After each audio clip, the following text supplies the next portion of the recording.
అగ్నిని తెలిసి ముట్టుకున్నా తెలియక ముట్టుకున్నా దహించి వేస్తుంది. అలాగే భస్మాన్ని తెలిసి ధరించిన తెలియక ధరించిన వారికి పవిత్రతను చేకూరుస్తుంది. దీనినే శివపురాణం విద్యేశ్వర సంహితలో ఈ విధంగా చెప్పబడింది. జ్ఞానతో వాపి వహ్నిదాహ సమం యథా జ్ఞానాజ్ఞాన ధృతం భస్మ పావయేత్ సకలం నరం. అలాగే యాని తీర్థాని లోకేస్మిన్ గంగాద్యా సరితశ్చయాః స్నాతో భవతి సర్వత్ర లలాటే యస్త్రిపుండ్రధృత్. ఈ భూమిపైన గంగా మొదలగు పవిత్ర నదులు ఎన్ని ఉన్నాయో వాటన్నిటి యందు స్నానం చేసిన పుణ్య ఫలితము భస్మమును 3 రేఖలుగా ధరించడం చేత కలుగుతుంది.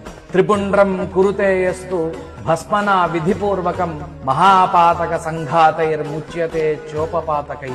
విధిపూర్వకముగా 3 రేఖలుగా భస్మాన్ని నుదుటి మీద ధరించడం వల్ల పంచమహాపాతకములు మరియు మనం తెలిసి తెలియక చేసిన పాపములన్నిటి నుండి పవిత్రత చేకూరుతుంది.